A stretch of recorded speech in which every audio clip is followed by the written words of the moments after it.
listening to the Moist Boys Podcast.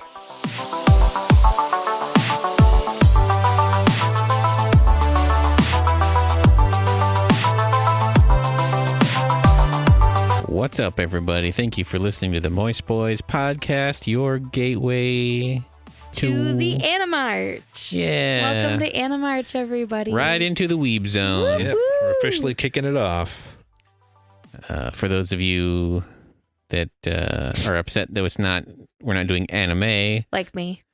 I just want to say that portmanteaus are more clever than puns, so that's my story and I'm sticking to it. No, it's because we forgot May was the thing. We forgot May existed. I didn't forget May existed, but I also wanted to do this episode sooner rather than later. Yeah. Yeah. Because we're so kicking off excited. Animarch with a movie you can't watch anymore. I mean, maybe soon? Soon. No, I'm sure it'll show up on streaming soon. Hopefully Considering- you watched it when it was in theaters. Hopefully you watched it when it was in theaters. Because this movie's rad. It was so good. It was so good. There's a couple of parts I have questions about. From the end. That's my story. Okay. It's a fine movie that's just as good, if not better, than another movie, and that's all I'll say. God. Hey, let's not go down that rabbit hole. No, let's not. Oh, but I, as almost up to this point, always am one of your hosts, and his name is me, Josh. I am Weeb Jonathan. And I'm the best bro, Heather. And today we're talking about Weathering with You, just recently in theaters here in North America on the old West Coast. Yeah. So what's really funny to me about this movie is that I technically get to list this on both my best of 2019 movies and my best of 2020 movies. Heyo. So that'll Double be fun. dipping. Good. Just a little double dipping. Good job, you. Good job, me. It'll probably be an honorable mention on both lists, but just saying. It can go there because, release dates and whatnot. Really? Sure. You don't like an honorable mention? I don't know, depending on, as far as 2019 goes, I don't know. I'd have to look at all the movies that I actually watched. But so far for 2020, I think this makes the top one of one I have seen in a theater this year. So, Heyo. Clearly we get out. Stiff competition. Woo! Moist Boys, not for up-to-date reviews, more for in-depth discussions about things that happen later on. If you guys want to hear up-to-date-ish reviews, check out the Moist Boys reviews at some point. My situation is going to get resolved, and I'm going to start being able to review movies again. But right now, everybody's being a jerkhole, so it's on pause for the moment, but it is coming back as soon as the financial gods decide to bless me with access to my money. Folks, don't go without debit cards. It sucks in the year of our Lord 2020. Yeah. As soon as the postman blesses you with your fucking debit card. As soon as the bank decides to stop being an ass. Yeah. I'm not going to call them out because they have my money, but you know who you are. You know what you did. Oh no, it got accidentally deleted. You have $0 now. But today we're talking about Weathering with You. I'm going to let Jonathan say the name of the director, writer, because I'm going to not do it good. It's written and directed by Makoto Shinkai, who you may know as the writer-director of such things. And I say that as writer, director, because I don't know if he's written all the things he's directed, but The Garden of Words, Your Name, what did I just say the other one was? Voice from a Distant Star. Crap, I literally just had the list in front of me. Voices of a Distant Star, The Place Promised in Our Early Days, 5 centimeters per second. And then other various works as well. But we are specifically focusing on his most recent movie. The movie that made me want to go back to Japan so badly. So bad. If you ever want to see Japan beautifully rendered in cartoon frames per second, this movie is it. Yeah. I miss Japan a lot. We were there for 11 days and I want to go back so badly. And most of the time when I see things about Japan, it's like, oh, it's Japan, that's great. This, I just like started crying. It was so beautifully rendered. It was so realistic. It was so perfectly Japan that it was just, it was heartbreaking to see because I was just like, I just miss it so much. Yeah, when we were leaving the theater, I made the kind of joke about how everybody talks about how, like, in Sex and the City, like, New York is one of the characters of, and it's kind of a trope now of anytime there's something that takes place in like New York City itself is one of the characters of the movie or the show or something like that. But this, I feel like, very much falls into that category of like Tokyo is a character in this. I say Japan very broadly, but really it's just Tokyo, and it's Tokyo done so well and so beautifully, but it's also not afraid to show the quote unquote unsightly parts of Tokyo. There are no unsightly parts of Tokyo. Let's be honest. I mean, there definitely are. There are very, very few and well hidden. Yeah, they keep that shit well hidden, but I mean, it shows Tokyo as Tokyo is, and it's just done very, very well. So it was gorgeous. This movie several times made me hungry, so I got that going for me. God, when anime food pops up on screen, either half the time you're like, the crap is that shit, and the other half the time you're just like, yes, please, in my body now. Well, it's because like half of the time it's curry, so they can just make it as vague as possible. It's just brown broth with chunks with a pile of rice next to it. Ta-da, Yeah. we did it. It's good curry. job. You made curry, and then other times you get things like this or This Food Wars. Fucking ramen she made for them. Yeah. Oh. Like even like the fucking cheeseburger that he gets. I was like, damn, I want McDonald's now. I need like a fucking cheeseburger. I need a Big Mac like in my life after that scene. I've never thought about having crumbled potato chips on ramen before. I want to but do it now, though. Yeah. it'd be interesting to see what that would be like. I mean, I like potato chips on my sandwiches. I'd probably love it in my ramen. Probably. Yeah, I need to rewatch that scene and see specifically what she fucking does to that food and be like, okay, I'm going to do that now. Let's do Yeah. it. I wonder if there should be I'm sure there's a cooking channel on YouTube somewhere that does anime foods. I'm sure this is one of them. Probably. Get on it, binging with Babish. Yeah, you son of a bitch. Calling out Babbage. Son of a bitch. Calling out people that I've never met and never will meet Yep. for no reason. That's what we do here at the Moist Boys. We call out motherfuckers. Whether they deserve it or not. Oh, don't worry. There's a website that actually has the recipe. Hell yes. I found it. God bless the internet. Folks, Thank you. check out our Instagram. We'll put up nude. We're gonna put up hot nudes on our Instagram at some point in the future. So keep an eye out for that. The egg in the middle of the rice. Mhm. Sorry, I'm looking at food porn now. I Woo! That's a hot little egg. That's a hot little rice egg titty, and Yeah. I want it. And I want it in my body. Stir that egg areola. Oh, it is a It's like it's egg a little titties. egg Yeah. rice titty. like little egg areola. green onion areola situation going on. there. It's an egg nipple with a green onion areola. Let's just describe this as vividly as fucking possible. It's her potato chip fried rice. Oh, the potato chips went into that. Yeah, into fried Still rice. on board. Still very Yeah. on board. Yep. Probably salt and seaweed flavored chips. Just so everybody's clear.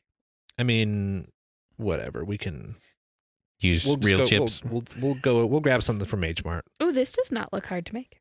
Delicious. Okay, guys, I know what we're making. But anyways, Anyway, the Weathering with story You. of Weathering with You.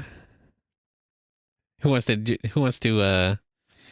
bust it out? Who wants to break it down? The story of Weathering with You is about a young boy named Hodaka who runs away to Tokyo from his little island town and meets up with a couple of possibly unsavory characters, but actually turn out to be the biggest bunch Super of cinnamon rolls. Fucking wholesome. Yeah. Suga, who's played by Lee Pace. So just really briefly, when seeing this film, as we always talk about with animes, Oh, yes, I saw the sub version. You So I did. had the Japanese actors, so I did not get Alison Brie or Riz Ahmed.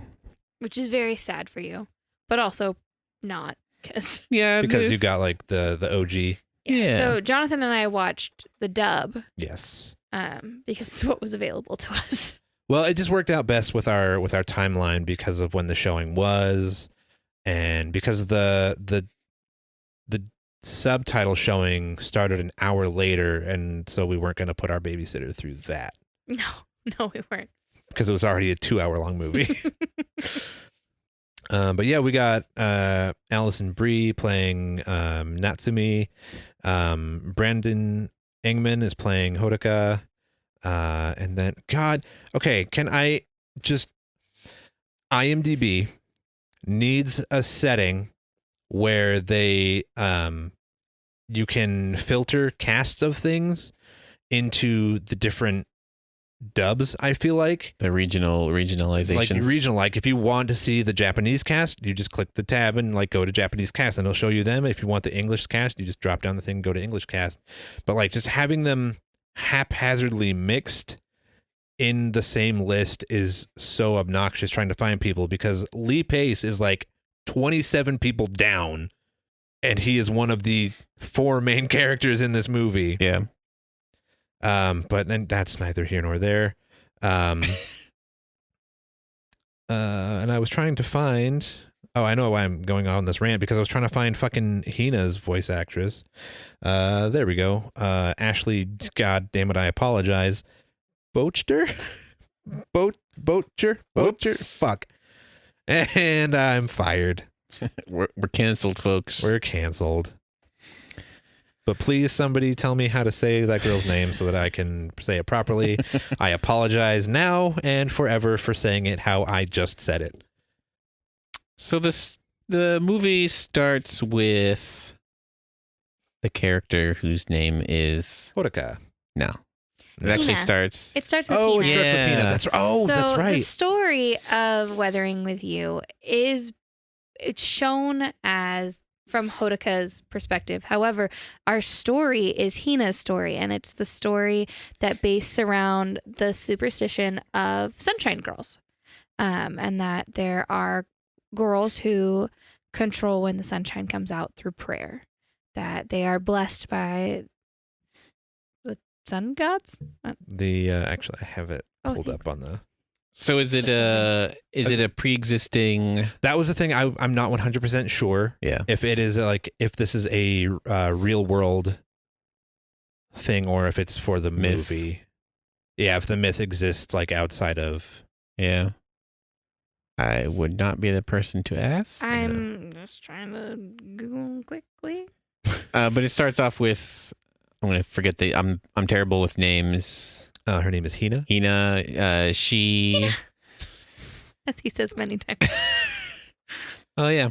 It's slow, folks. I saw this like 3 months. Wait, 2.5 months ago. Yeah, 2 a months minute ago. I say we saw it in January, Yeah. So middle of January for us. Yeah, so it's slow. It's coming back to me as we're going to talk through it. So I'll probably remember more as we go along. Yeah.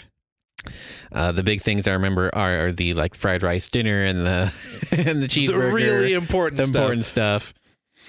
Do not just Google Sunshine Girl. Oh no!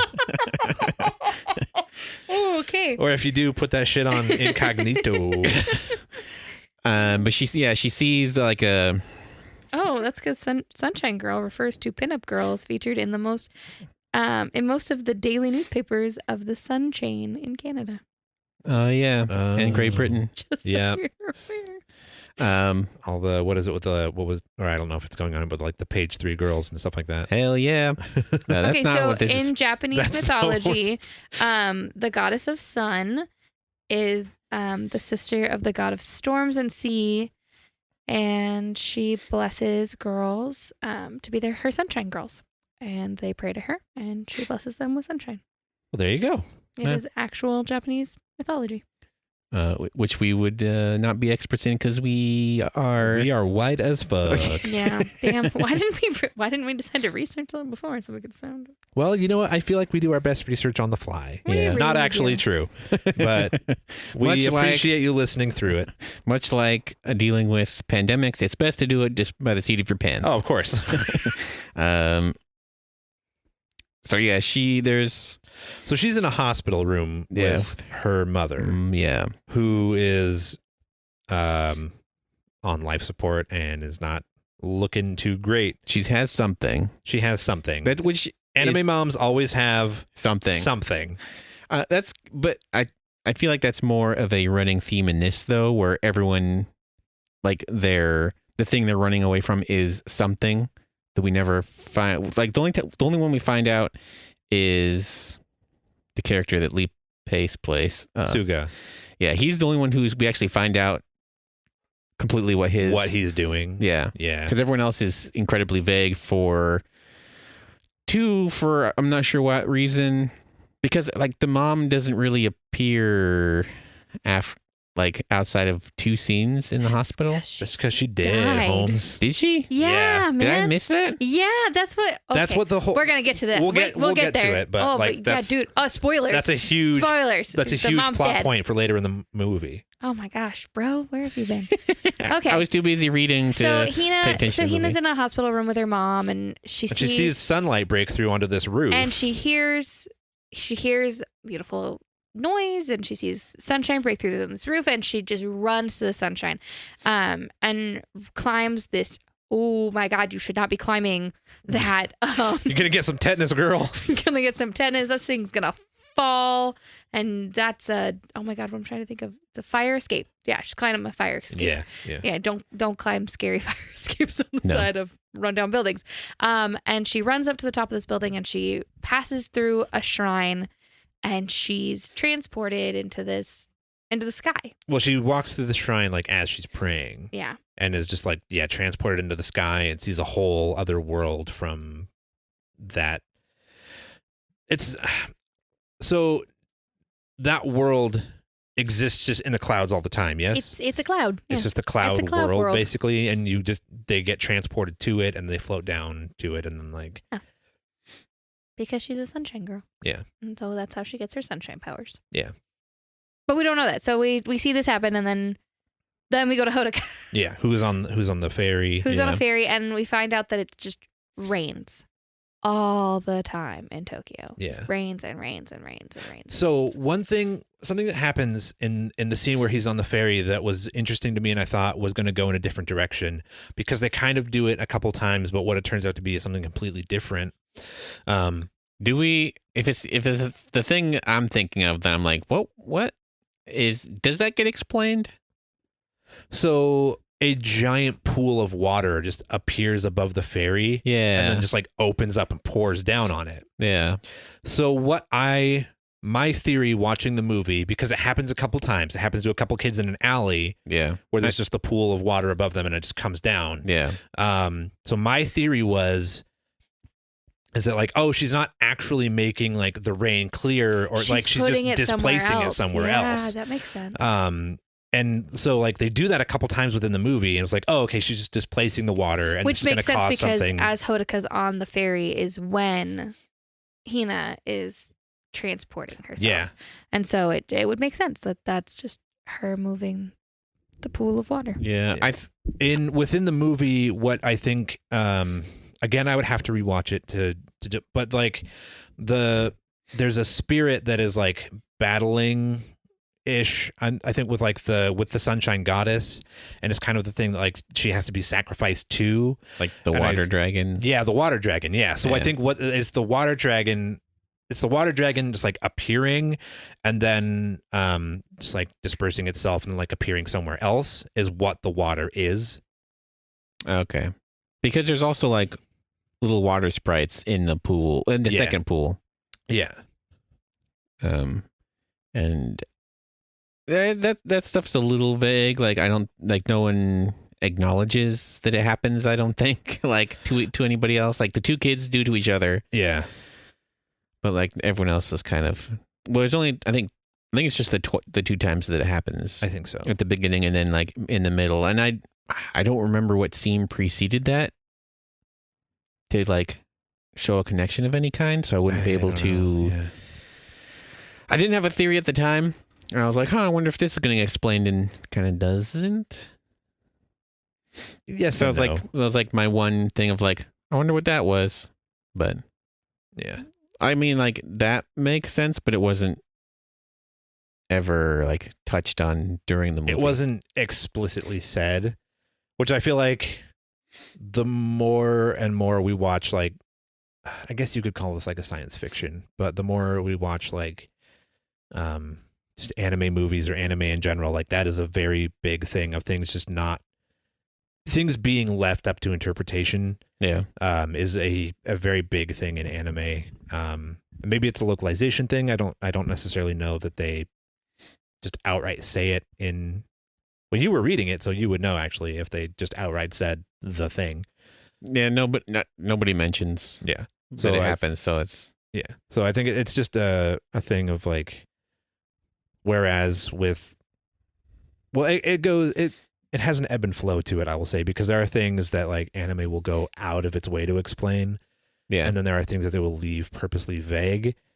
Whereas I was going to say, like, as opposed to like watching like Western media where movies will just stop what they're doing so that they can explain literally everything that's happened or happening, which is definitely a thing that we have talked about frequently on the show that we are not super big fans of. Yeah. The one time it does do that, and I don't want to do like a beat for beat recount, just kind of like the broad strokes. And that's kind of what it is. We got the two main characters, Hina and Hodaka.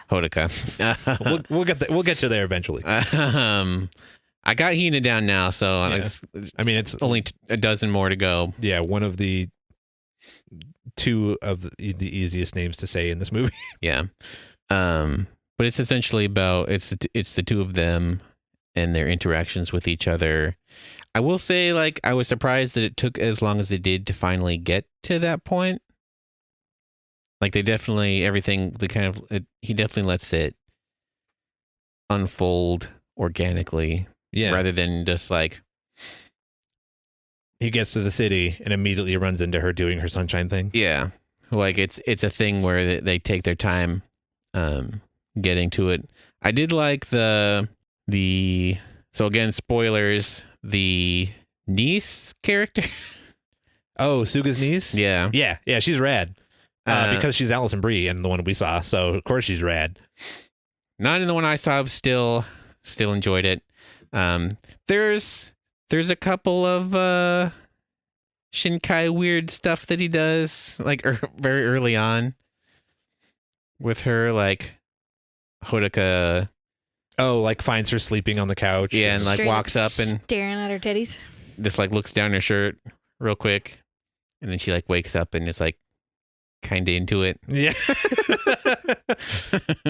Which I don't know. I feel like it's, I don't know. I think it's one of those things where like, I don't know. I honestly can't say because nobody is ever going to stare at my titties while I'm asleep. So I have no frame of reference for that. But I think with like anime loves to like portray that stuff and just be like, it's just a kid. He's just a kid. Like, without necessarily going into the ramifications of like, yeah, he's just a kid, but also don't. Yeah. And so they will make the Heather's looking at me right now, just like, this is a slippery slope, my dude. You're just like dancing right on the ledge. Right on the ledge. But they will usually make it so that like the female character that it happens to has like a outwardly it's like flirty personality anyway, so it's like it was fine. Yeah, if we could stop that anime, that'd be nice. Thanks. Yeah. To be fair, like she shames him pretty good about it for a while. She does. Yeah. And then like jokes about it with him afterwards. And yeah. I will like there's definitely a different dynamic, a different social dynamic. Well, yeah, a little bit of a different social dynamic between how men and women interact in Japan versus the United States. So, like, I think in the United States, there's more likely a chance of terrible things happening as opposed to, not to stereotype Japan too much, but like there's well documented problems with like dudes being more into their body pillows than Yeah. actual It is. human. Yeah, it's an issue of like, hey, Japan, could you just like start fucking soon so that you don't just all disappear in 50 years? Yeah. So I guess like it's not the same in that way but I mean I'm sure that's still a problem. I'm sure there's still problems. Like Well, yeah. I'm not going to try to portray Japan as some sort of perfect, etc. But No. just trying to play a little devil's advocate in favor of this film, I guess. But anyway, Looking down lady shirts is fine. and as Somebody had to just as come Jonathan out. dances his way over the edge of the cliff. Yep. Oh, Jesus. So I like that As they. long as you're not filming it, God. I like that they. And then he crashed on the rocks and just kept. Just kept going. Oh, Jesus. I like that they are operating like a tabloid magazine out of this weird Yeah. parasite basement that they live in. Yeah, it's very. What are the ones where they claim like Jake the Alligator Man? Like, what is it, National Enquirer? And Yeah, they're very National Enquiry. I liked it. Yeah, except they do it in a way where they're not like it's not just With portraying integrity. hoaxes as, yeah. they're like we want real stories of supernatural things happening instead of just making it up, You which I think think the is National funny. Enquirer started that way? Because I feel like they probably started that way, and now it's just kind of like, Now it's just like, what can we Photoshop? So yeah, a bunch of stuff happens. Hodaka at Gets a one job. point, yeah, he gets a job. It's before that he goes into the McDonald's, like Yeah. the cleanest, most brightly lit McDonald's that we've Oh, ever my dude. dude, that's what they look like there. I know. We're Yep. used to this. Oh my gosh, we had to go to Burger King more often than I'd like to admit in Japan because of Bennett only eating fries. But 2-year-olds, man. But Fucking 2-year-olds. they are like 2-storied. They're always immaculate. Like they're well lit. They're beautiful, They do have smoking Beautiful. sections, though, which is Oh. odd. which is kind of Yeah. Which is really odd considering it's a vice that, like, culturally Japan hates. So that it's interesting to me that they would accommodate that. But Yeah. They think us Americans need it. yeah, Probably. But I want to go to Japan just to go to all the different American places and be like, well, this is so much better. it's so Your- much better because they use the good mayonnaise over there too. Oh, Kewpie mayonnaise. It's so good. I mean, they also, like, I don't know why we over here haven't been able to figure out how to do instant food well, but like, Japan figured it out. But we're still just like, great brown powder, right? That's food, brown powder That's and food. white starch. That's a food, right? Yeah, of course. But I digress into my. I think I might be getting a little hungry now. Thinking about that burger. There's a subplot with two guys that work at a type of establishment that I'm not 100. Like no one. Gentlemen's Club. A love hotel, Yeah. if you will. Yeah. I don't think anyone ever says that outright, but they kind No. of imply it. They dance around it a little bit. It's made. What's the word I'm looking for? It is. You can extrapolate what they are doing Yeah. when they're trying to get Hina to come back with them. Or maybe you can't. I don't know. I mean, there are two kinds of people in the world: those who can extrapolate from incomplete data. But anyway, Um, there's an altercation, and Hodaka gets a gun and starts blasting away. At the street lights, because fuck them street lights. Yeah. And is this like the first time. Is there a water thing that happens here, or am I misremembering? I don't think no, there's not. Okay, It's just raining, and then like he grabs her and they run. yeah. And then they, Which like so the him being on the ground like pointing the gun up at the dude, like there were a couple moments during this movie where I was like a little bit just like, oh shit, shit's just gonna go down right now, and we're just gonna get right into it, and the whole movie is just gonna be like balls to the wall, like on the run. yeah. And then turns out no, it's not that, but it's much more of a hiding in plain sight kind of on the run. Which is weird because like later on, they're still looking for her throughout the entire movie. Am I right? The guys, Yeah, because we see them like later on with their SOs, I'll say.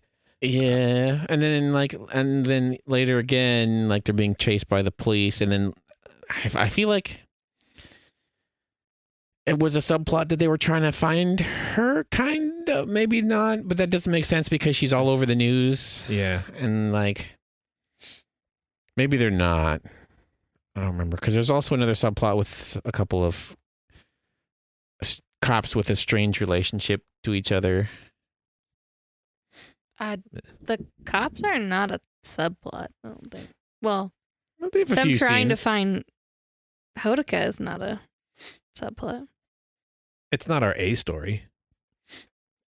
But it is It is the a story driving and the- force of what Well, I mean, of what's happening is Hodoka being on the run from the cops. Yeah, It is literally the story from the second half of this film, that's true. yeah. or the last third. When they're introduced, though, it took me a long time to figure out what was going on because, like, the cops are just introduced running after somebody that I didn't recognize from earlier in the movie, and I was like, "What's going on here? Why are we watching this? Why are we Yeah. watching these two guys run down the street?" Oh, aren't they shaking down one of the shady bros? They run into him because the hit like the sidekick guy is just running away from a Yeah. cop, and then they run into each other and they all bump into each other, and that's when he starts demanding That's right. that because these guys they're kind of like cops / CPS because they start hassling Hina about her brother as well, which I like that Hodoka is entirely cucked by the little brother whose name I have, Is Nagi. Nagi, where he's just like, I want to be like him someday. Like, he's younger than you, kid. There are some weird lines that I'm just now remembering because, as I said before, it's been a while since I've seen this, but there's some things that stuck out. I was gonna And I'm running back to you. Yeah, so I'm just going to do this stream of thought. So if you haven't seen the movie, you're not going to know what's going on, but you have seen the movie, maybe you'll know what I'm talking about. So I definitely recommend, now that we're almost halfway through the episode, that you see the movie first before you listen to this. We usually recommend that. Yeah. Because like the middle stuff is more pleasant to watch than like drives the story forward. I want to say, like, there's a lot of Oh, the montages and stuff. Yeah. The montages are cute as hell. yeah. Mhm. I'm sorry, I'll get into it later. You do your thing. Well, I was just gonna say that at it's towards the end when it's after she has disappeared back into the sky. Mhm. After they've stayed the night in the hotel, and then the cops start telling him about Hina, and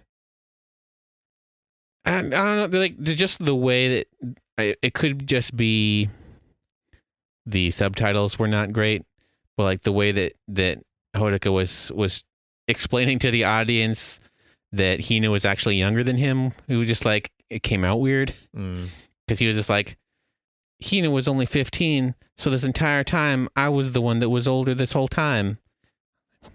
That's a weird way to put that. I think that's not the first thought that I would have, I guess. I don't know. Or just especially maybe not that way. Well, because he's operating under the assumption that it's fine for her to live alone with her little brother because she's 18. Yeah. Which we don't know is not true. We could probably assume from the like wellness check that the lady cop keeps doing on her. Or I say keep doing, but I assume keeps doing. But Well, kind of, except for 18 doesn't mean the same thing when it comes to childcare that people might think it means. Like you don't just get to take care of You- your brother. no, you're not considered an adult really. Yeah. Still, you have to be a certain age to be able to actually take custody of children, and especially in situations like that. So and in Japan, 18 is not the same thing as an American 18. Right. 18 in America means get the fuck out my house. You're a grown ass adult. 18 in Japan does not mean the same thing. It does depending on what certain websites you're checking out, but that's about as far as that goes. So I guess that's a good segue into Hina's mother that I missed the plot point. Yeah, of. by the way, mom's dead. Well, I knew that she wasn't. I just assumed that she was in the hospital the whole time. Mom died. So let's get into that. Well, let's get into that. That's why the cops take her little brother from her. That's the whole point, is that it turns out that she's been a 15-year-old living alone with her brother after her mom died. Did they say that? They did in the dub. I'm pretty sure they did. Because I assumed it was just like, even if the parent's alive in a hospital, you can't just have children living by themselves in a place. Well, I mean, not necessarily, because a huge anime trope is teenagers living by themselves while their parents are away for business. Yeah. So as long as the parent is alive and is technically in custody of them, I don't think it's a huge deal, because there is somebody who is, I mean, obviously if you're laid up in a hotel room with the sickness, you're not like probably super up on your bills or anything like that, but I think it would still fall under the same. Yeah. I guess I must have missed that one pretty bad. Whoops. That's okay. That's why we talked about it on the Moist Boys podcast. Got to work out all of those therapy sessions here at the Moist Boys. Yeah. I do really like there was the grandmother, or the old lady character, or there's two older characters that do a lot of explaining, but I'm confusing those two, because there's a priest and his granddaughter. Mm-hmm. Oh, And then there's the old lady and her son. Grandson. I was getting those two confused because The grandson, who's a character from... So the grandson, eagle-eyed viewers will recognize. grandson is actually a character from Your Name. Yes, he's the main character of Your Name. Interesting. Yeah, he is. Yeah, Taki Tachibana is the main male character from Your Name. So it was really interesting to see him pop up in this movie, and I was like, "Hey, I haven't seen that movie, but I know that kid is that kid," and he's also played by the same voice actor in this as he is in Your Name. Interesting. Michael Sinterniklaas. Sinterklaas? Sinterniklaas. Yeah. Sinterklaas. Yep. Nicholas Sinterklaas? It's Sinterniklaas. Okay. Sinterklaas. Sinterklaas. So Santa Claus is in both. Santa Claus is in both. But I do like there's a little bit of explanation about what the Sunshine Girl stuff with the old priest. Well, then, like the fortune teller at the beginning of the movie also kind of lays it all out as well. Yeah. But in a much more like, oh, this isn't a real thing, but she actually is telling, like, I love movies when they're just like, they actually give you like the whole plate of food, like right up front. And you're just like, this isn't a plate of food. And then by the end of it, you're like, oh, that was the whole plate of food. Okay. Yeah. Yeah. And then the guy that Lee Pace plays, Suga. Suga. Suga. This is again the only super clear backstory that we get of any of these characters, because like Hodaka's like the exact nature of what's happening is never clear. I don't think. Like, we know he's running away from something for some reason. I think he's just trying to. I feel like they touch on it. He said he didn't like where he lived. He was trying to escape his life. He didn't want to be trapped. Yeah. And I mean, sorry, dude, Japan is an island, but living on a tiny island off of Japan, I get it. Like, it's not something that you can just like go anywhere and get away from it. He's just stuck on an island, and that was the thing that he was like, I can't do it anymore. Yeah. But Suga, he has a daughter that has an super asthma. Yeah. Possibly pneumonia. Well, pneumonia is not like a thing you don't just have that. So she has like super asthma. Yeah. Like, even so bad as even just knowing cigarettes exist can give her an asthma attack. Yeah. So we meet her later on, and that's where we get the reveal that Suga and the other character whose name I have not yet. Yeah, we actually haven't said it yet. I feel really bad about that. She is Natsumi. Natsumi are not, because who says that she's? Is it just Hodaka just says like, oh, this Hodaka is just jumps to the assumption that like mistress. It's his mistress, and so like she makes so much fun of him for that. Once it like gets cleared up, she's like, I'm sorry, you thought I was what? Yeah. Hodaka's kind of a dumbass. I'm just gonna put it out there. Yeah, as many a male anime protagonist are. Yeah, kind of a dumbass. And because I mean, so I think that falls into the category of like small town kid goes to a big city and he's kind of just like, oh my god, this guy has a mistress. Like, oh yeah, whoa, I'm in the big city now. Which is weird because he doesn't even know that Suga has like a wife or anything. Like, no. he doesn't assume that it's his girlfriend. He just goes straight to mistress. Yeah, which I think is funny. There's not a lot of conflict in the middle chunk. I think the only conflict is that Hina sometimes starts turning into water, and she's trying to hide it. Yeah, but essentially, it's like just a very wholesome couple music videos by the Radwimps as you're watching. Oh God, no! No. Okay, let's walk that back just a little bit. They are though. There's not like a bunch of Radwimps. Well, no, but it's just Radwimps. Like, you don't say the Radiohead. I say the Beatles. Fuck. You got me there. The Monkees. It's not the Scorpions, which that one blew my mind because I had only ever heard the Scorpions.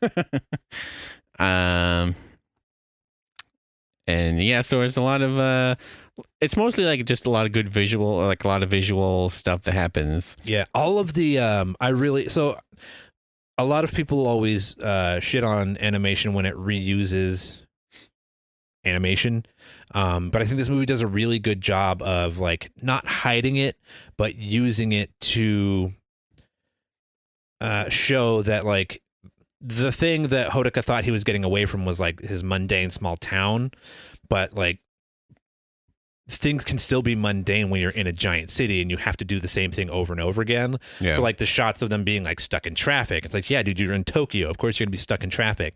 But like they use that shot a couple times and I was like, yeah, I like that they're doing that. They're not having to just like, instead of creating new ways, air quotes, to show people stuck in traffic, like you show how mundane it is by using those shots again. And stuff like that I really appreciate and liked. Also, all of the music in this movie is fucking aces. Bomb fucking tastic. Like, I want these guys to just do soundtracks for movies like all the time now because they are great. They also did do the music for Your Name as well. Although that one, as far as I can tell, like looking through like their music and stuff on like iTunes and stuff,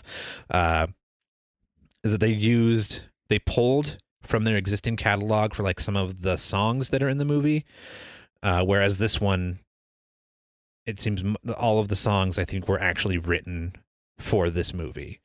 The conflict really begins when the cops catch up with them and they realize they realize that she can't do the Sunshine Girl stuff anymore. Yeah. When And, just like starts snowing. Yeah, snowing, and because it's like August, I want to say. Something like that, yeah. I think they say. But it starts snowing in the middle of August, and everyone's super confused, and things go. Huge thunderstorm. Yeah, things go wrong real quick. Things get real floody. Yeah, they go into hiding. It reminded me a little bit. It looked kind of similar in like similar situation to the Wolverine. I was wanna going to say. say The Day After Tomorrow. No, I was thinking of a movie that was actually okay. Heyo. There's your hot take for the night. Heyo. And then we get some more. We get Hodaka is super excited about the what's the word for when you get crap in your refrigerator in your hotel room? Minibar? Yeah. Oh, yeah. Super hyped about the mini bar. I mean, who wouldn't be? They have a mini bar party. And Which that's you know was like thousands of dollars. I was gonna say hundreds of dollars. $20 bottle of water. Yeah. So yeah, like there's, I would say this, it's kind of strange, I think, and this is probably why a lot of people have issues with the movie. Just now trying to talk about it, I'm realizing like the conflicts are not what you would expect from a movie. And then things happen, like the chunks where the conflicts are very far apart. Yeah. Okay. There's consistent conflicts, right? Hodaka ran away from home. He's being chased by the cops and he knows it through the whole thing. Yeah. He knows he's being chased by the cops. He knows he's just trying to hide out.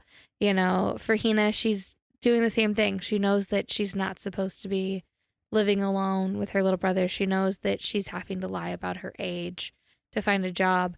And then once they come together and they're doing the Sunshine Girl thing, you know, Hina starts to realize something's wrong, and you can start to tell as she goes on. So there's consistent conflicts that just come to a head at different times, and then they all start coming to a head all at the same very time, which creates a whole other shitstorm. Yeah. Literally. Well, not literally because it's not shit, but it's a storm. It creates a whole other storm of stuff.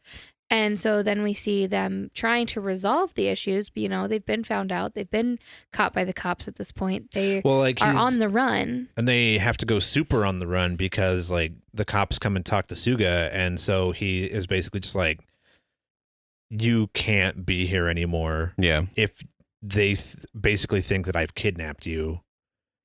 So if they see you with me, I'm going to jail. You're going home, and that can't happen. And I nobody have to, wins. Like, yeah, and like I have to do what's right by my daughter. I have to get like myself right and good for that. And it's like, I'm sorry, dude, I can't help you out anymore. Yeah. And that is what, like, I think from there, like moving forward, everything is like very just like rapid fire of just shit going sideways. Yeah, for him. because Hodaka goes from Suga's back to Hina's, and then it turns out that Hina and her little brother can't be in their home anymore because they've been found out, and they're going to come take her little brother from her and put them both in, you know, child protective services into homes. And so they're like, okay, well, we have to run away from there too. So they're super on the run. And while this is happening, Hina's emotions are going out of control, but the weather is just going insane. Yeah. Which is tied to Hina finding out that she's a true Sunshine Girl, and she actually has to Sacrifice herself to appease the storm gods so that they'll stop fighting, because you know the sun goddess is fighting against it's very different. So I actually read through, I skimmed very quickly the Japanese myth, and the sun goddess was actually at war with the god of the moon. It was her brother / husband, Just like in that episode of Star Trek Next Generation where Data gets taken over by the sun god, and I can't remember any of those names, so I'm not going to... Oh, yeah. Yeah, so she's fighting with her brother / husband because he killed the goddess of food. What a dick. Yeah, right. Seriously. Food is great. And so she gets the all-powerful god to kick him out of the sky. Oh, okay. So that's the actual myth. That's not what happens in That's this not movie. who she's battling in this movie at all, but that's the actual myth. So she's battling the storm god, who's a water dragon. And so they have to sacrifice Hina. Yeah.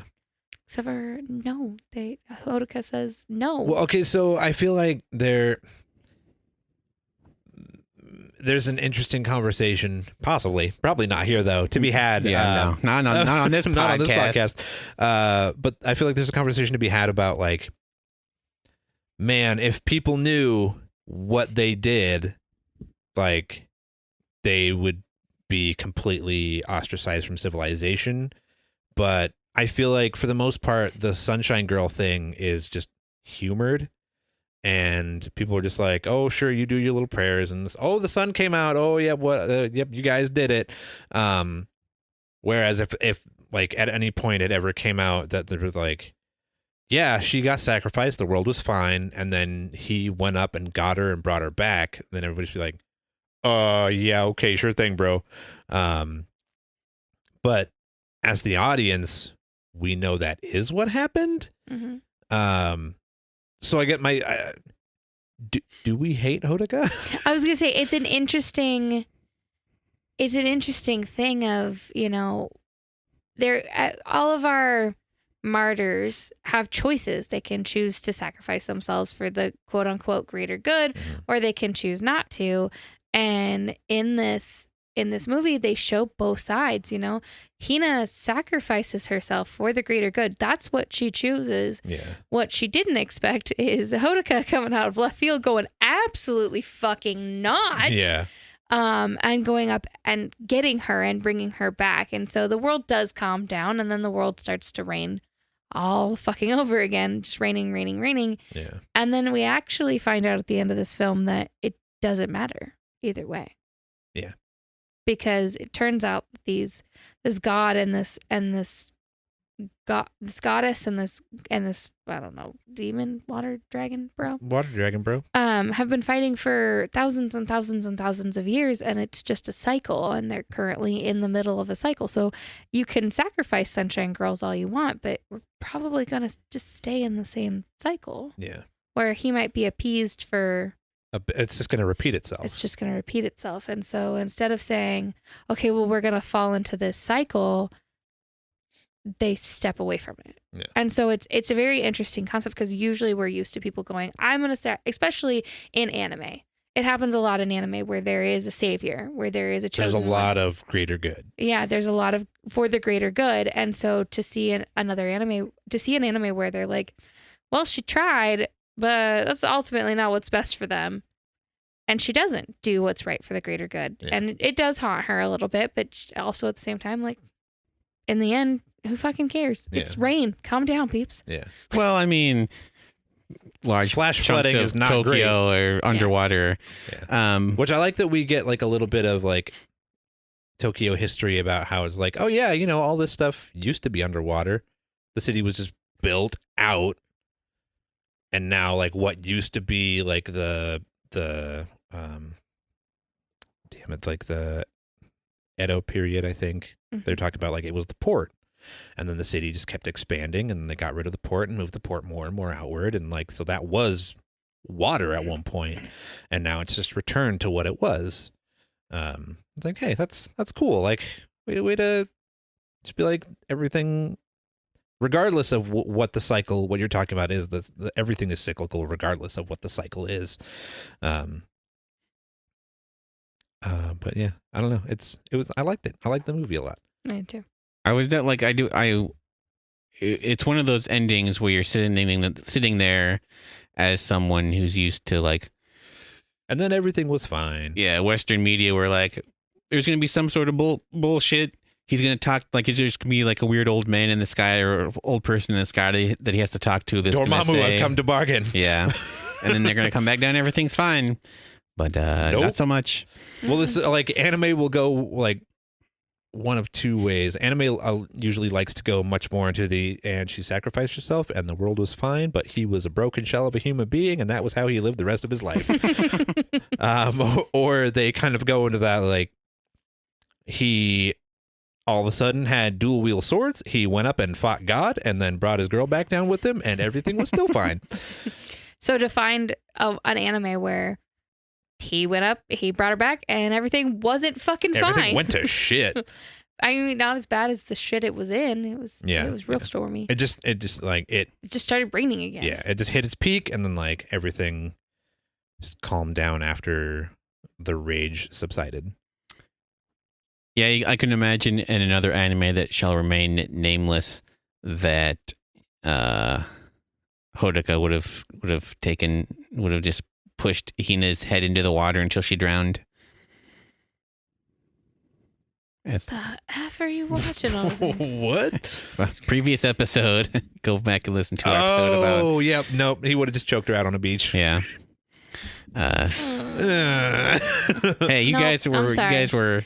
He's got a jizz in his hands first, just staring at. Oh my gosh! I'm gonna drop her name. Natsumi. Yeah. Gonna jizz in his hands, staring at Natsumi's tits, and then he's gonna choke out Hina. Yikes! This is not that type of anime, this is folks. Not, no. I don't think. So a couple things. So again, like Heather had mentioned, just like seeing Japan or seeing Tokyo, and just like crying a little bit, and just being like, "Man, I want to go back there so bad."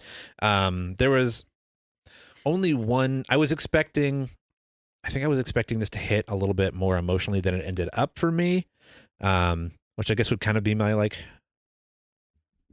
I don't know. I don't have a horse in that race. I guess regardless, but I don't necessarily just go to a movie and be like, "This movie's gonna make me fucking cry" or "I hate it." Because you're a fucking robot. Because I'm not robot man. I'm not a robot. God damn it! You guys fucking suck.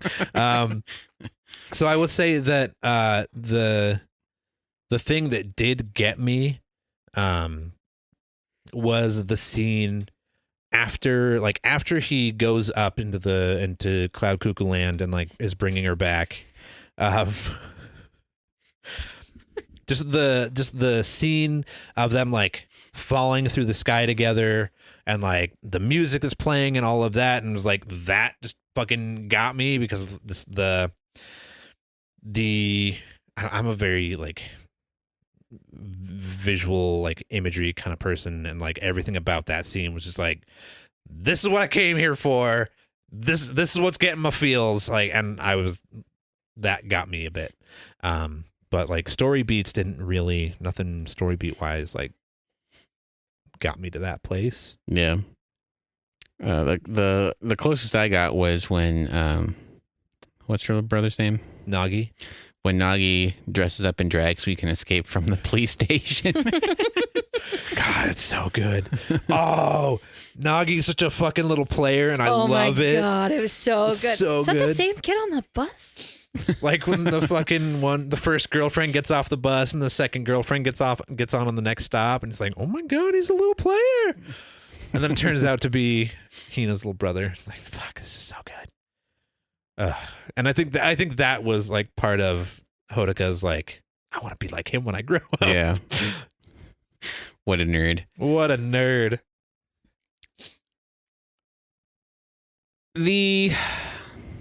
Also the motorcycle, air quotes, motorcycle chase scene was fucking great. The scooter chase. The scooter chase. Yeah. Was so good. There's so many things that like the animation in this movie is so fucking fantastic. Yeah. The fact that all of the like residual like water droplets are all hand animated when you're like looking at the puddles or like on the windowsills, like all of that like splatter is hand animated. God. And it fucks. It fucks. Like I knew that that was like one thing that I knew going into this movie. I was like, oh yeah, they hand animated like the rain droplets and all that stuff. And so every time they would have those scenes where it would linger on it, it would just be like, I super appreciate that you're lingering on the scene because it's fucking entrancing, but like that poor animator's hand. Yeah. And then we get stuck with the fucking Minions 2 over here Oh in God. fucking wasteland of Yeah. animation. The water sprites, were they good guys or bad guys? Because it seemed like they would do both. Yes. I They think are they're. neutral. Yeah, I was gonna say they are Finland. Yeah, I'll say sprites usually in Japanese culture and mythology are neither good nor bad. They have a job and they do their job. They're just sprites. They're Yeah. little soot sprites. They're not good. They're not Yeah, bad. They're it's- just who they are. And they're just They're Finland if Finland was just shooting out from both sides and not just neutral.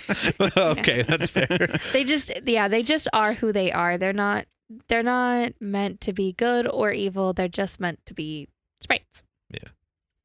Whose jobs are to put water on everything. Yeah, Steal your girl. I steal your girl. I think what the one Just Totaka's girl. Hey, Yeah. they were supposed to steal her so she could save the rest of humanity. Well, they did, and then like God, again, just the animation, the music, like when he finds her like up in the clouds, and just the like reverse kind of like sound effect thing they do for that whole upper world area. It's just the sound design of this movie is so fucking good. And I think they only used the fucking cicadas like 1 or 2 times. Yeah, not very often. I was very pleasantly surprised by how little cicadas there were. Yeah. Just gonna tell you guys now, I hate cicada sounds. If you also hate cicada sounds, don't watch Evangelion. Mm-mm. It's the one sound effect that they had the rights to. Mhm. When Hina is right before Hina goes up and sacrifices herself, the animation of Hina's body turning into water was so cool. Like I'm going to go on record right now and say that I do not stare at 15-year-old girls' bodies. But just the way it was animated looked very cool. the So weird disclaimer there. Yeah, well, Good job. You made it weird. I did. the questions about me looking at 15-year-old girls' bodies is answered by on my website. I will like the one consistent thing I think between, and I've only seen so far this and the Garden of Words, is that he knows how to animate water, because that's my one takeaway from the Garden of Words is it has really good water effects. And Yeah. like the leaves and the water, like I had to squint a little bit, be like, is that just, did they just film that? Right. Because that looks really good. Well, that's apparent. So there's apparently like those two, and then Your Name have like a kind of central overarching theme to them about the sky, and so I feel like we need to watch that movie so that we can also talk about it on here. Probably. The one bit of trivia, which is a spoiler, I guess, for Your Name, which I'm not going to give the full spoiler that I read, because it's not necessary. But apparently, the scenes because there's apparently 2 characters from Your Name in this. Oh, The grandson and the clerk that he buys what does he buy Hina for her birthday?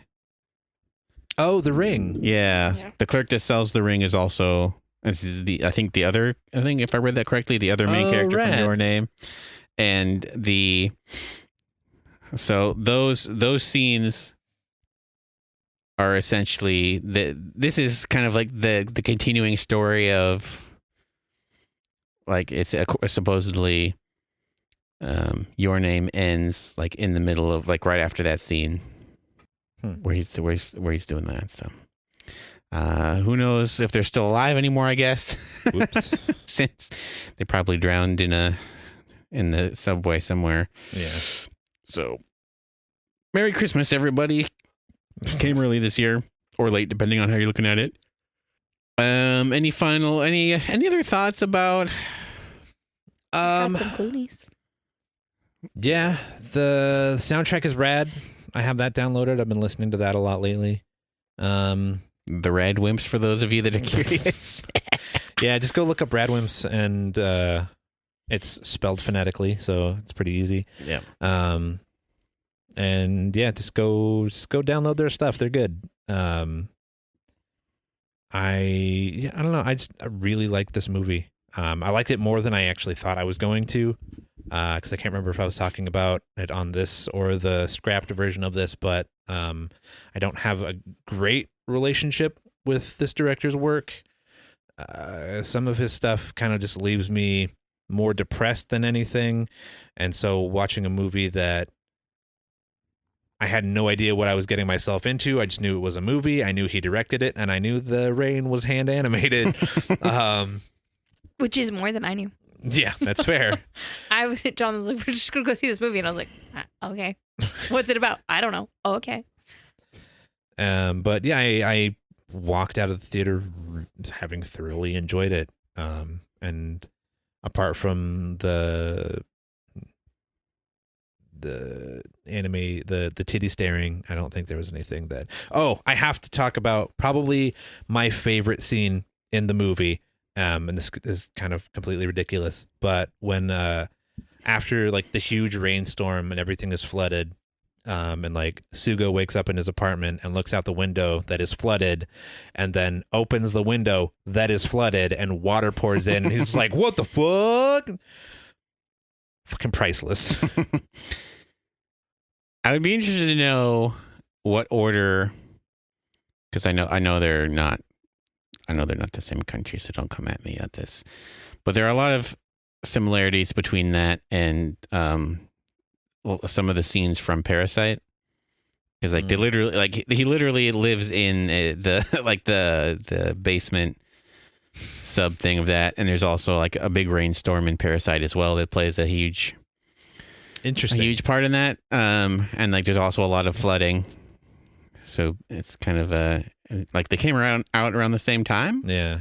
So I'm sure I'm guessing, I wondered, like, did it rain a lot in 2018, 2017? And that like influenced a lot of things that happened. I would be interested to find out. Yeah. Don't actually know. Or this could be like residual from the tsunami and seeing stuff around that could be. It could just be a thing of like, yeah, just writing that and storms and flooding as something to... This movie portrays it as something to be fearful of, but also just like something that you can overcome, I guess. Something where you should definitely be left to pull yourself up by your own bootstraps. Yeah, yeah. Got him. Wait, who are we getting? I don't know. Folks, go watch movies with subtitles. It's fine. You're okay. Yeah, it's fine. I mean, I know we saw the dub, so I can't just be like, yeah, just go watch just go watch the fucking movie, you dumbass. Reading's not hard. We did have to read I did find myself struggling between wanting to watch the movie and wanting to read the song subtitles. That's what I was gonna ask. Did they? Because like obviously my entire thing was subtitled, including the lyrics of the song. Right. Yeah, so they gave us the lyric subtitles, and I did the same thing where I was just like, I'm reading the subtitles. Wait, what's happening on the... Okay, I'm reading the subtitles. So yeah, I couldn't tell you what any because of the words they were. Like, put them at the bottom where you might be able to look at both. They were up on the side, and they're up in the top corner. Well, with to be fair, white words on the beautiful blue sky, and I was like, fuck. to be fair, on my version, there were other words down at the bottom where people were talking. So yeah, that checks out. I mean, that would make sense as to why they wouldn't just put them there. Yeah. Clooney's. Anybody want to Clooney it up? Yeah, we'll do some Clooney's. Let's do some Clooney's. Let's hit them with this Clooney's. What do you got, Josh? I asked first. I'll go first. Got him. And I'll try to not do my usual rambling, because I literally already gave my final thoughts. But You did. I think for me, so I know that people who have seen Your Name previous to this might have a different score because of certain similarities that I am not privy to. But for me, having seen this movie and this movie alone, this movie gets an 8.5 from me. It was a very enjoyable movie. There's not really a single thing that, looking back on it, I would kind of change. There are definitely like some moments that kind of have me stressed out for characters. The moment in the like, what? I know, I doing the thing I said I wasn't going to do, but we didn't talk about the like final conflict of Hodoka and Suga being in the building, being chased by cops, and then Hodoka pulling the gun on people, and just like, oh my god, they're gonna kill this kid at the end of this movie, and that's the world is gonna be fine. But like, she had to sacrifice herself, and him trying to get to her, he gets fucking shot by a cop. But this is not an American movie this where is that not would an happen. American Oscar bait movie, so that's not. I mean, what it's happened. also not the United States where that's like the first response for some people. Yeah. So I was gonna say, you can tell we're from America because we're like, oh Oh, my he's god, gonna the get kid's shot. Yeah. This kid's gonna get shot. Whereas all the other countries are like, no, What? this kid was definitely not gonna get shot. They were Yeah. gonna resolve this. They were gonna resolve it, but yeah. I mean, first of all, he's not black, so of course they were gonna. Hey yo. Oh. But yeah, no, real good movie, real solid, 8.5. I definitely plan on watching it again, just to see if there catch little things that I might have missed on my first time through, like Hina's mother dying. Joshua, They didn't have a funeral. How am I supposed to know? It's off screen. They can't afford a funeral. Come on. I'm gonna give. So I'm gonna say like, I was kind of conflicted at the end because I felt like the movie expected me to have more of an emotional reaction than I did. to them seeing each other again. Yeah. Yeah. And so I was like, is this trying to like give me an emotional reaction that it's not? So like I get it, like in that way it's similar to The Garden of Words, where I was it was a little cold, where I didn't feel it. Like even on a conceptual like, oh, I can see where this is, I was just like, I guess this is what the characters are going through, as opposed to like, Well, to be fair, like they hadn't seen each other in 3 years. yeah. But I mean, like, it didn't come across to me in the way that I think that the movie, or I don't know if that's what the movie was going for. So I will say, like, there wasn't any type of get that reaction from me. But on the other hand, like, I don't know how you can not like this movie. Yeah. Also, in regards to The Garden of Words, which I feel like we're just gonna have to do an episode on, Probably. because that, for me, that movie ends on kind of a big oof. Oh yeah. Like, wait, no, stop, no. Yeah, and like, yeah, we'll Get there. we'll get there. Maybe Patreon content, folks. Maybe when Maybe. all three of us have seen it. Yeah, that's a good idea. And maybe a fourth person. Who knows? Maybe Anything could happen. it is on Netflix, so But with that being said, I'm going to give this 8 Clooney's. rad wimps. Heather shakes her head at me. Heather, what do you got? I have 9 Clooney's that I'm laying out. Ooh. I know I haven't said a lot, and that's because I was just in love with this movie. Like, I was just in awe of it, and it was visually stunning. I have the soundtrack downloaded too, and it often goes up. It's such versatile music. Like, I drive to work at 6 a.m. Like, I don't need music blasted at me, but this is perfect to just like for that nice calm drive I need to take in. It's perfect for just anything, and I love it. It's great. So visually it's stunning. The soundtrack is just so spot on and gorgeous. I thought the storytelling was amazing. I'm like Jonathan, I was stressed for Hodoka. Like, I was, and I did get hit by those emotional moments, and I know I'm an easy target. I eat that shit up. I will do it every time. So I I was in love with this movie. So it gets a big old 9 from me. Nice.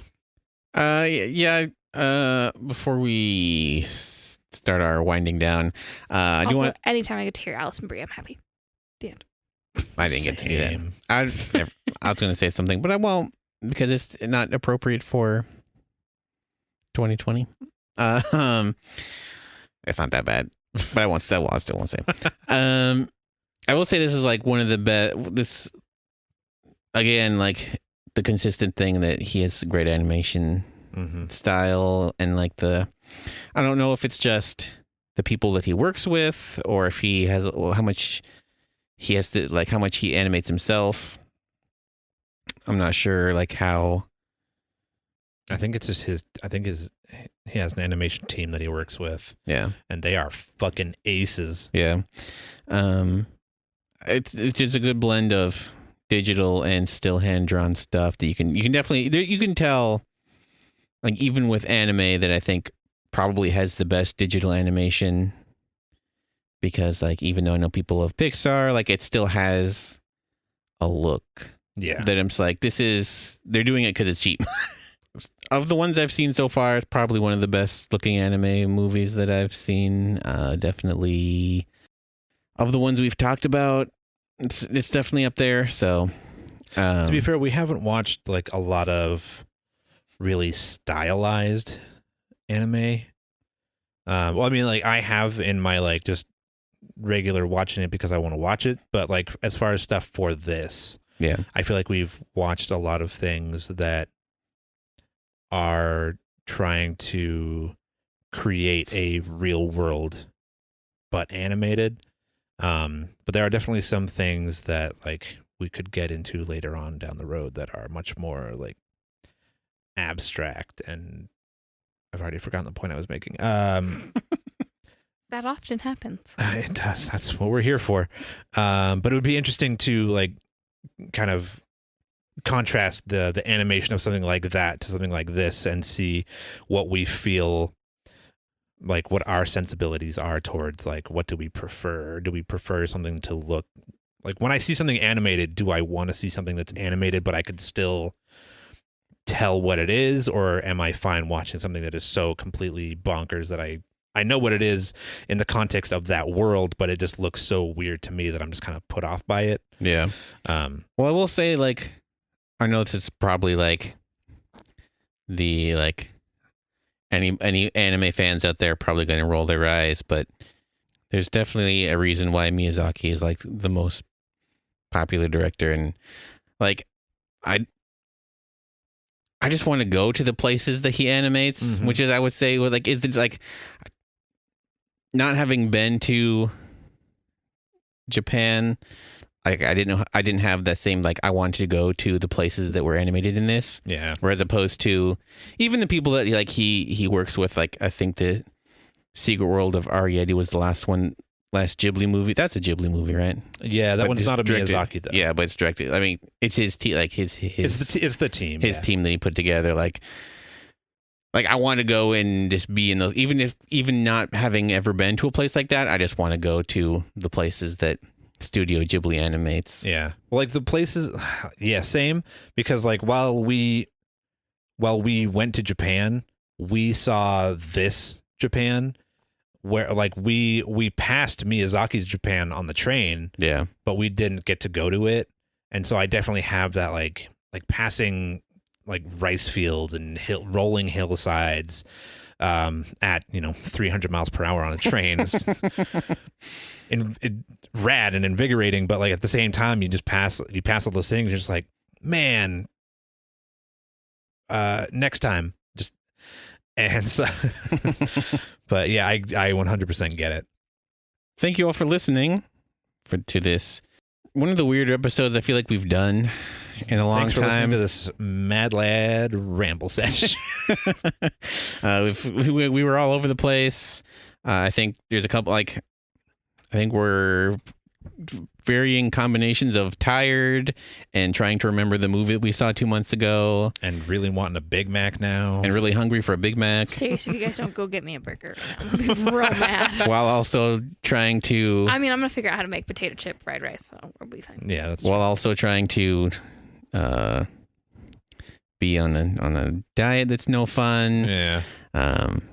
So we're in a transitional period. We're in a new space, which seems to be working out pretty well. We're having to make some adjustments on the fly, but it's all good in the hood. I don't know why I said that, but fuck it, it's too late now. I mean, it's kind of where we live, I guess. Yeah. Folks, keep an eye on all of our social media. We got stuff happening over there. Maybe I made some announcements on last week's episode that have since been put into question. But I'm going to mention it here again because I think there's, I want to say a 40% chance they're still going to happen. So I'm just going to put it out there. We are going to, some combination of the three of us are going to all of the days of Emerald City Comic Con in Going Seattle. to Emerald City CoronaCon. That's the ECCC still. It is still Yeah. ECCC. See, it works. While it's still on, both of the vendors and exhibitors that are still showing up that we'll go see. Maybe we'll set up our own booth while we're there, and if you're there, Space will be available, so we'll set up a kissing booth in the middle of the exhibit floor. I'm sorry, it's called a coughing booth. I mean, Oof. you do what you want, and I'll do what I want. yeah, you can get it however you want to. But yeah, maybe check us out there. Maybe keep an ear out to the podcast. Maybe we're gonna do at least one episode about it. Regardless of whether or not we go. Yeah, we'll talk about that later on as a bonus episode, or maybe on our Patreon. Because, folks, I'm sure if you've listened to us, you know that we have a Patreon, and you know that it's been poorly treated over the last couple months. Neglected. But we're gonna get back into it. I don't know if I talked about this last time, but I'm gonna mention it now because I think it's a thing that I want to do enough that we're gonna figure out a way to do it. We have one thing for the Patreon plan so far, which is our we're gonna start going through all the Miyazaki films. I did mention that on the last episode. Yeah, you did. Yeah. As I'm saying, and I'm remembering. Like, oh yeah, these words have a familiar mouthfeel. Yeah. The Lupin the Third, The Castle of Cagliostro is on Netflix currently.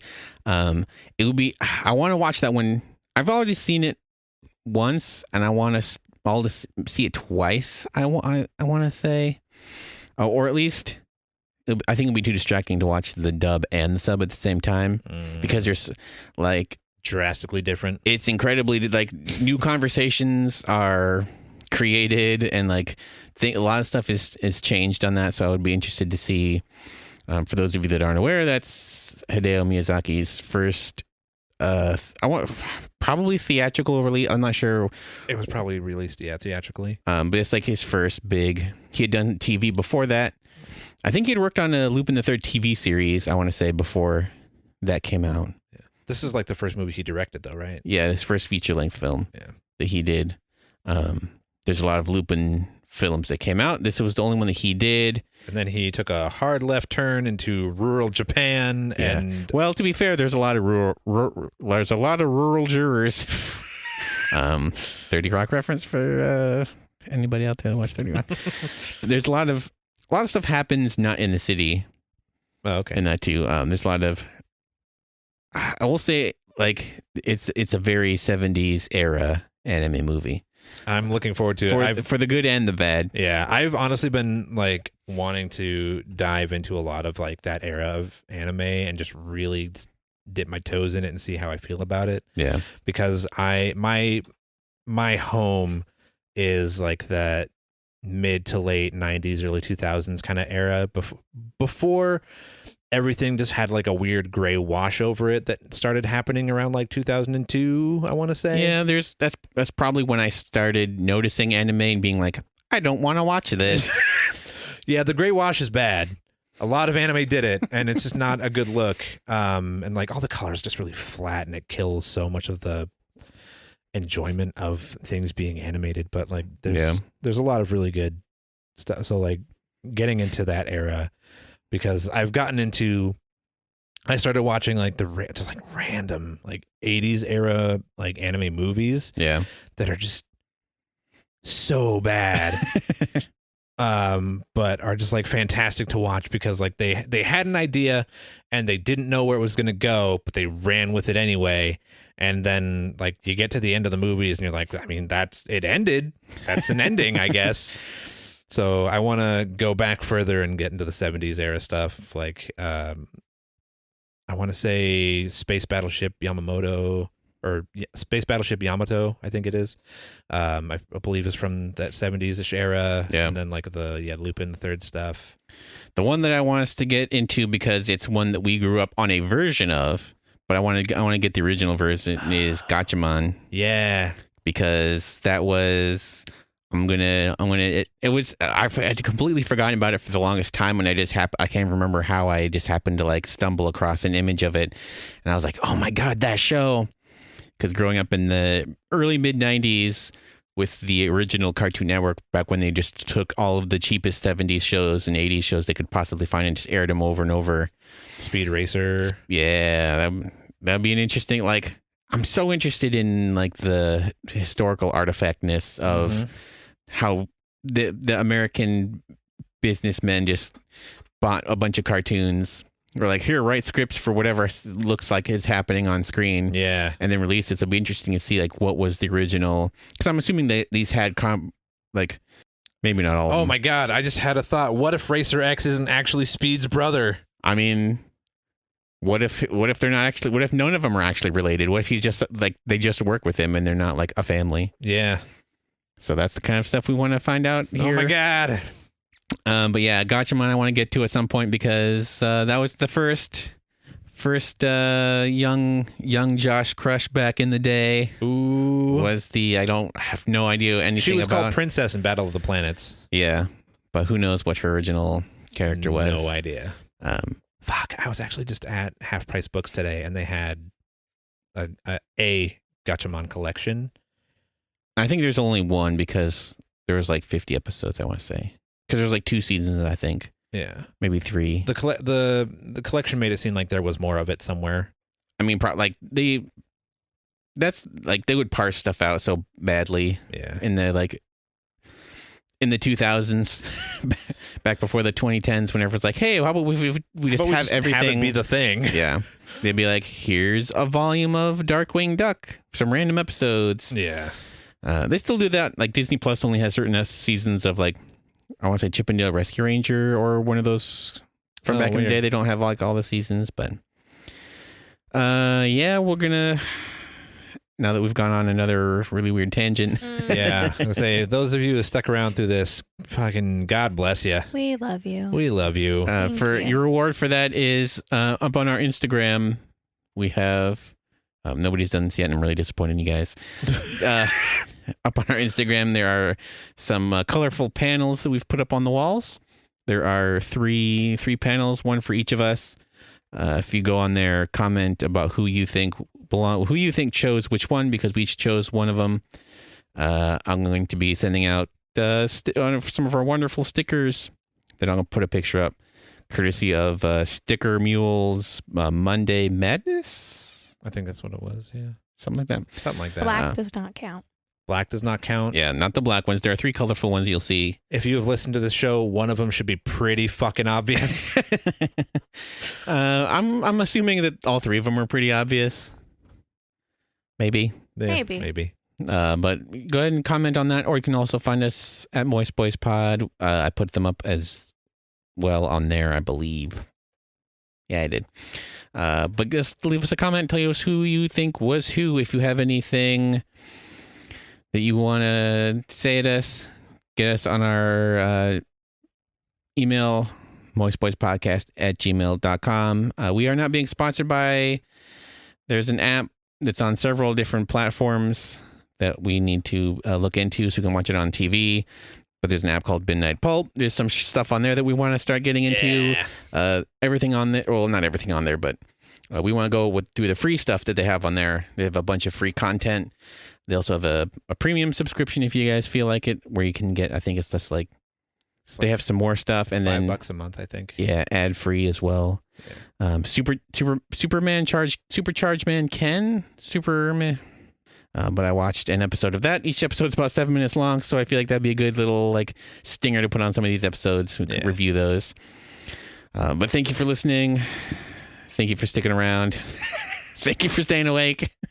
whatever time you're watching this on.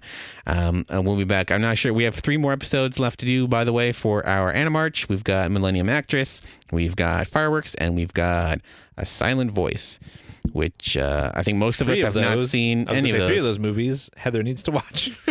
All 3. Yay! I mean, I need to watch all 3 too, because it's been like a year and a half since I've seen one of those, and it's been like almost a year since I've seen the other one, so need to refresh the old bean. Yeah, I've only seen one of them, and it's been about 6 months at this point. So we're all gonna rewatch. We're all gonna do a rewatch. Yay. Yeah. But yeah, thank you for listening, and we'll be back next week with some more anime for everyone's enjoyment.